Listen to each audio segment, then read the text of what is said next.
Dear students, पिछले दिनों कई सारे एपिसोड्स आए जो इससे संबंधित थे कि अगर नए लोग बीपीएससी की तैयारी करना चाहते हैं तो वो किस तरह से आगे बढ़ें। और उसके लिए हमने लगातार 2-3 एपिसोड्स पिछले दिनों जारी किए हैं। जो लोग नए हैं, बीपीएससी करना चाहते हैं, इस एग्ज़ाम को निकालना चाहते हैं, उसके लिए हमने लगातार एपिसोड्स डाले हैं, तो आप उसे फॉलो करें। अभी सब इंस्पेक्टर और बीपीएससी के 2 अलग अलग एपिसोड्स आ रहे हैं। तो जो बीपीएससी को फॉलो करना चाहते हैं, 66वीं बीपीएससी जिसके वैकेंसी 3-4 महीनों के बाद आएगी, अगर आप उसे फॉलो करना चाहते हैं तो जुड़ जाएं। पीछे के एपिसोड्स की चिंता नहीं करना है, क्योंकि हम लोग बैक होकर जाएंगे, रिवीजन भी करेंगे। तो अभी जो करंट चल रहा है आप उसे फॉलो करें। आज 21 नंबर एपिसोड आया है, तो आप 21 नंबर एपिसोड से जो लोग नए हैं जुड़ जाएं और आगे फॉलो करें। हम लोग बैक भी होंगे और छूटे हुए टॉपिक्स को कंप्लीट करेंगे। साथ ही एक और बहुत इंपॉर्टेंट चीज़ देखने को मिला है पिछले एपिसोड्स में कि मेंस की तैयारी हम लोग कैसे करें। पीटी की तैयारी हम लोग करते हैं, टिक मारना है, गोला मारना है, बहुत आसानी होती है।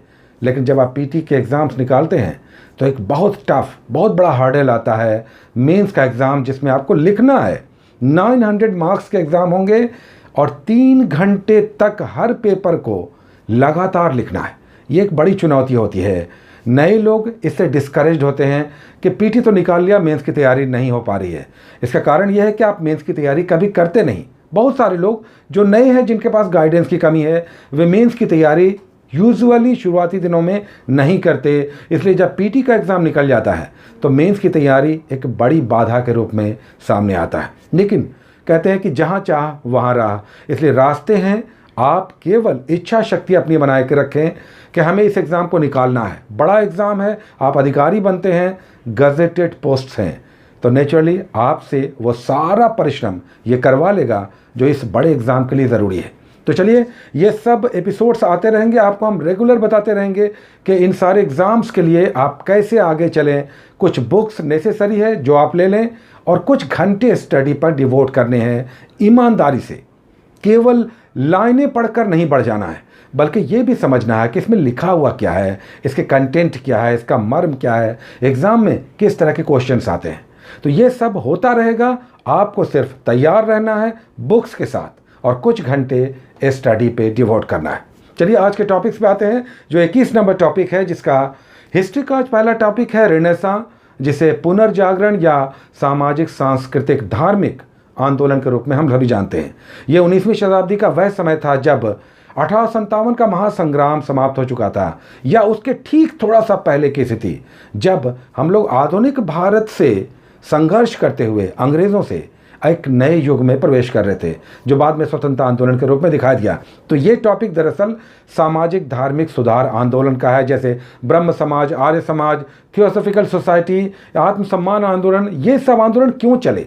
क्योंकि एक बाहरी शक्ति हमारे देश में आकर हम पर अपने प्रभाव बढ़ा रही थी। आज ज्योग्राफी हम लोग नहीं कर रहे हैं, क्योंकि ज्योग्राफी आपने अपने परिश्रम से, मेहनत से समाप्त कर लिया। जियो हम लोगों का समाप्त हो चुका है। इसे 1-2 दिनों के रेस्ट के बाद फिर से हम लोग स्टार्ट लेंगे। इसलिए आज हम लोग इंडियन पॉलिटी को नेक्स्ट टॉपिक के रूप में पढ़ेंगे, जिसमें आज आपको राजभाषा करना है। Article 343 of the constitution Bharat में राजभाषा, राष्ट्रभाषा और फिर भाषाओं का किस प्रकार संग्रह आपको दिखाई देगा। अनुच्छेद में, आर्टिकल्स में, अनुसूचियों में राजभाषा या राष्ट्रभाषा से संबंधित कौन कौन से अनुच्छेद हैं। आर्टिकल 343 बहुत इंपॉर्टेंट है, और अनुसूची 8 में भाषा। उसके बाद हम लोग इकोनॉमी का टॉपिक करते हैं, जिसमें आज एग्रीकल्चर, कृषि है।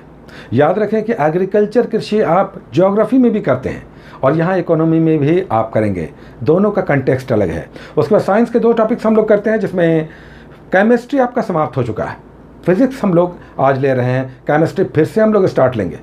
आज उसकी जगह पर हम लोग कर रहे हैं फिजिक्स। फिजिक्स में आज इलेक्ट्रिसिटी है, विद्युत है। तो आप समझें कि आवेश क्या है, चार्ज क्या है, रेसिस्टेंस क्या है, पोटेंशियल डिफरेंस क्या है। साथ ही अगर 2 रेसिस्टेंस सीरीज़ में और पैरेलल में है तो हम उसका कैसे इक्विवेलेंट रेसिस्टेंस निकालते हैं। यूजुअली इस तरह के क्वेश्चंस आते हैं। दूसरा, 1 किलोवाट बराबर कितना, ये सब समझ कर करें इलेक्ट्रिसिटी में। नेक्स्ट हम लोग मैग्नेटिज्म करेंगे। और उसके बाद हम लोग बायोलॉजी का आज का टॉपिक ले रहे हैं, बहुत छोटा, बहुत पॉपुलर और एग्ज़ाम फ्रेंडली, और ये टॉपिक है विटामिन। विटामिन से क्वेश्चंस एग्ज़ाम में आते ही आते हैं। आप देश के किसी भी एग्ज़ाम में आप बैठें, वन डे एग्ज़ाम में विटामिन से क्वेश्चंस दिख जाते हैं।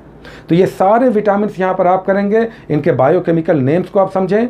एक्सेरोफाइटॉल किसे कहते हैं, कैल्सिरोफाइटॉल किसे कहते हैं, फिलोक्विनोन किसका नाम है, किसके विटामिन के डेफिशिएंसी से कौन सा डिजीज़ हो जाता है, ये सब डिटेल्स आप विटामिन में करेंगे। एक इंपॉर्टेंट टॉपिक, छोटा टॉपिक बॉक्स बनाकर आपके बुक में दिया हुआ है। उसके बाद हम लोग स्पेक्ट्रम में कुछ टॉपिक्स लेते हैं। ये आधुनिक भारत का इतिहास, स्पेक्ट्रम, राजीव वहीर की एक अनअवॉइडेबल बुक। अगर इसे आप पढ़ते हैं तो भारत के, आधुनिक भारत के इतिहास को आप जितने अच्छे से समझते हैं किसी और बुक में शायद मुश्किल है। अगर इस बुक को आप पढ़ते हैं तो आधुनिक भारतीय इतिहास को बहुत इन डेप्थ और काफ़ी डिटेल्स में और काफ़ी फैक्चुअल्स यहाँ से आप निकालते हैं। आज हम लोग पढ़ेंगे सिटी मूवमेंट के बाद, सविनय अवज्ञा आंदोलन के बाद किस तरह से देश की स्थिति 1940 तक रही। आपने देखा कि इतना बड़ा आंदोलन हुआ और इस आंदोलन को दबा दिया गया या समाप्त हो गया। उसके बाद 1934 से 1940 के 6 सालों में देश में क्या हुआ। इस बीच आप देखेंगे कि 1935 का गवर्नमेंट ऑफ इंडिया एक्ट आया। साथ ही यहाँ पर कांग्रेस समाजवादी पार्टी का आप उदय देखेंगे, जो कांग्रेस से अलग होकर कांग्रेस में रहते हुए एक नए रूप, एक नई नीति को आगे बढ़ा रहे थे, जिसमें आप 1935 का Government of India Act, Congress समाजवादियों का उदय और सुभाष चंद्र बोस की उपस्थिति, उनकी शक्ति का विस्तार और फिर अंततः उनका त्याग पत्र भी आप देखेंगे। उसके बाद हम लोग बिहार का एक टॉपिक करते हैं, जिसमें आज हम लोग एक अच्छा टॉपिक कर रहे हैं, जलवायु, क्लाइमेट, बिहार का क्लाइमेट। आप ज्योग्राफी में देश की जलवायु या देश का क्लाइमेट आपने किया, यहाँ पर आप बिहार का क्लाइमेट करेंगे। इससे क्वेश्चन पिछले 2 एग्जाम्स में रेगुलर देखने को मिले। यहाँ पर आप कोपेन का जलवायु का वर्गीकरण आप ज़रूर करें। बिहार में कहाँ से मानसून एंटर करता है, सारे डिटेल्स यहाँ पर आपको देखने को मिलेगा। कई लोग कहते हैं कि बिहार के टॉपिक्स हम कैसे पढ़ें, तो हमने आपको पहले ही कहा कि या तो इम्तियाज़ अहमद या फिर केबीसी नैनो या लुसेंट या क्रॉन, किसी का भी एक बिहार स्पेशल आप ज़रूर रखें और वहाँ से आप जलवायु करेंगे। लास्ट में हम लोग विविध कर रहे थे। विविध में एक अच्छा टॉपिक हम लोग मिसलेनियस में कर रहे हैं, जिसमें आज हम लोग कर रहे हैं सबसे बड़ा, सबसे छोटा, सबसे लंबा, देश की सबसे बड़ी नदी, देश का सबसे बड़ा बांध, देश का सबसे बड़ा वृक्ष। तो ये सब आप करेंगे आज विविध में। तो ये हो गए आज के कुल 9 टॉपिक्स। इसे आप 3 दिनों के बाद चौथे दिन एक नए टॉपिक्स के रूप में देखेंगे। यूजुअली एक दिन किसी दिन लेट भी हो रहा है, लेकिन ये टॉपिक आपको 4 दिनों के लिए दिए जाते हैं। तो ये टॉपिक्स आप 4 दिनों के अंदर कंप्लीट करें।